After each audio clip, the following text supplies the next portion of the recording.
Intel stock is down over 50% year to date as this one semiconductor leader has failed to hold off competitors like AMD and Nvidia and continues to bleed money with its manufacturing endeavors.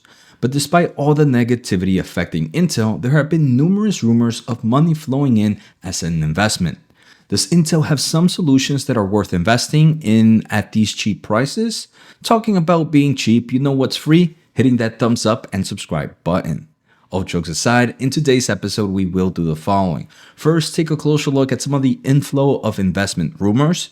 Next, we're going to take a closer look at ways Intel could succeed. It's not impossible, but not a guaranteed. And finally, my final thoughts. So let's get started. I want to thank The Motley Fool for sponsoring this video, and check out fool.com/Jose for the 10 best stocks to buy now. With that link, you get a promotional offer for the subscription service. Now, let's continue with today's episode. First, let's look at Intel stock. It has taken quite a hit. We can see year to date, the stock is down over 50% during one of the best years in technology evolution, thanks to AI investments. The wild part here is that the prices seen today are those seen in 1997. Obviously, if you purchased in 1997, you might have gotten some returns on dividends, but I think it's pretty insane how valuation matters in the long term of things, especially if a company doesn't innovate in the future. Now, there are many reasons Intel stock is down. First, if we take a closer look at the CPU market, it's losing market share from AMD for both client and server markets. The space has become very competitive as every cloud server provider is designing their own CPU. Microsoft has Cobalt, AWS has Graviton, Google has Axion. Also, numerous more consumer CPU players from Qualcomm and their X Elite AI PCs, plus Apple with their own CPU solution. I mean, even Nvidia has the Grace CPU and numerous private companies as well, like Ampere. Next is their lack of AI revenue. They have the Gaudi 2 and Gaudi 3 plus the upcoming Falcon Shore, but there is really no revenue here. We can see in earlier this year in Q1 earnings, management mentioned that they only are expecting about $500 million in revenue in the second half of this year for its AI accelerators, while AMD, for example, is doing 4.5 billion and Nvidia is doing many billions. So very lackluster there in AI accelerator. And finally, it's just burning cash due to its manufacturing push, which is something that takes multiple years to accomplish and a lot of heavy investment up front. So I want to say these are probably the three main reasons the stock is taking quite a hit. Now, there are reports that Qualcomm and Broadcom have dabbled in the thoughts of buying Intel. To be honest, I doubt either of these is true unless they just want to buy subsections of Intel. Qualcomm, in my opinion, could care less about the foundry or even FPGA business. So if true, they might want more like the core products and maybe their mobile eye, as Qualcomm is focusing in the CPU space as well as the automotive space. Broadcom, for example, might want more than networking and AI accelerator segment, but regardless, I think Intel is such a big company, and I think any public company acquiring them will have a long time and a hard time synchronizing all the businesses. I could make speculations here. The only company that I believe could be a good potential buyer, if I had to choose one, would be OpenAI, as they want to build out custom chips and have a manufacturing assets. And I mean, we've heard their CEO talk about a $7 trillion investment, right? Obviously, that was a popular topic back earlier this year. But if I was to choose one company, I think OpenAI would do it. I'm not saying that's the case.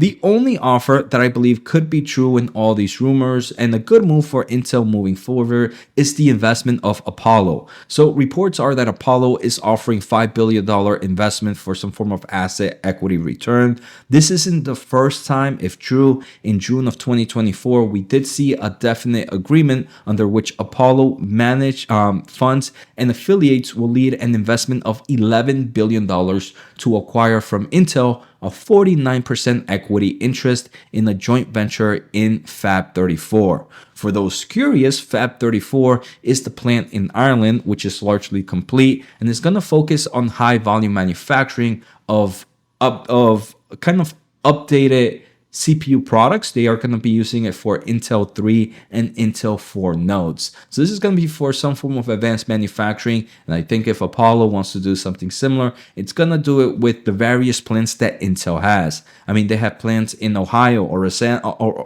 Arizona, New Mexico, and Oregon, which can all have similar investment style as we saw in Ireland. And I think if there were any Intel investors, that would probably be the best route to go, as it kind of brings more money and more cash without the selling off of a company. Now that we understand more of the investment push, I want to take a closer look at how Intel can pretty much succeed without any investment.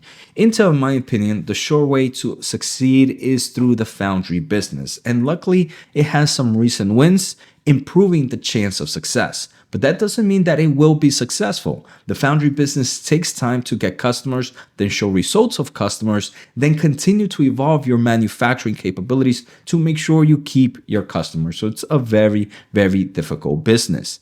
Now, here are some reasons that I think make this not a complete impossible mission. And first is Amazon and Microsoft are two huge AI players that just have a huge amount of computational needs, as they are the world's largest cloud server providers, are customers of Intel A. Most recently, we saw AWS is going to use Intel to produce custom AI fabric chips. And we also know that Intel Foundry was announced a design win by Microsoft, as they have chosen them for a chip design to produce on Intel A manufacturing process. So we can see that they have some great plays here. Now, some other bullish opportunities or some growth opportunities for this foundry is OpenAI and the rest of the world want more chips. The semiconductor market is expected to be a $1 trillion market by 2030, and semiconductor is needed for every emerging technology you can currently think of. So they do have kind of that push there from the overall growth in the market that can help them be successful. Now, Intel's foundry business already makes a lot of money, over $4 billion in revenue per quarter. Some of you might be curious, Jose, how is it making that much money? Well, Intel is a huge chip designer, and those chips need to be made by someone. And some are made by TSMC, but a bulk is made by Intel. And as they continue to advance their manufacturing push, they want to reduce their needs of external foundries. And that's where Intel's foundry makes most of its money, is from Intel itself. But obviously, if Intel didn't have the foundry business, this money would go to TSMC. So I do believe it's a great view to see how this foundry business is. And it obviously helps them a little bit in this foundry push, right? Because if you were just strictly a foundry company, you needed to get some customers. Here, you already have a customer, even though it's yourself. It's a legitimate business, in my opinion. Now, as both a chip designer and a foundry play, they might have a bit of an edge by knowing what's happening in both sides of the industry, because they can see a better picture, opposed to maybe AMD, who just focuses on chip design, or TSMC, who just focuses on manufacturing. Obviously, the split of business or mentality between the two is harder to manage. So there's both cons and pros to being both a chip designer and manufacturer.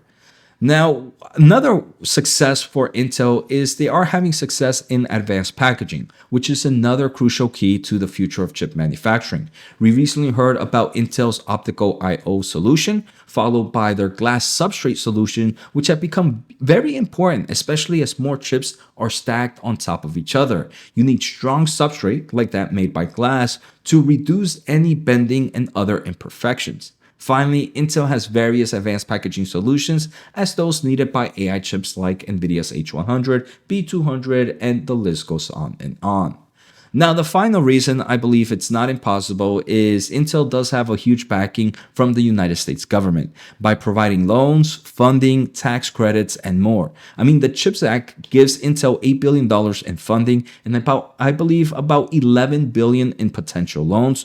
We also saw that Intel announced a $3 billion with Department of Defense via the CHIPS Act. So as you can see, there are various reasons that Intel can succeed here in the foundry business. For me, one of the biggest is it's not that they're just they're showing solutions, they're showing customers, and they have the backing of the United States government. Now, the unfortunate thing is that this doesn't guarantee the success, and the foundry business takes time, years at that, to really show results. At least at the moment, we can see that it's not impossible for Intel to show results. Now, I do want to share my overall thoughts. I've mentioned in previous videos that I don't think it's impossible for Intel to succeed.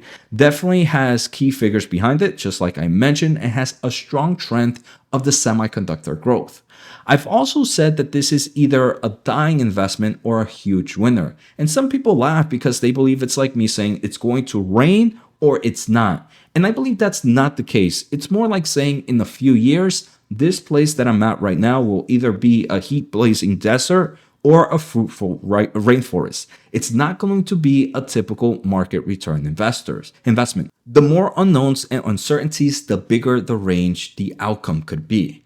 And that's why I usually say that this is either going to be a dying investment or a huge winner. It's not going to be something in between.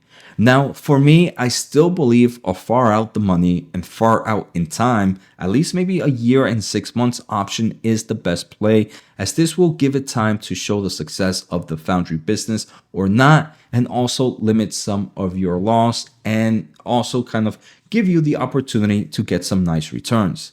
Options is not for everyone, but I personally would rather do that than own shares. So this is just my overall thoughts. I hope you guys enjoyed this deep dive on Intel and how it can succeed.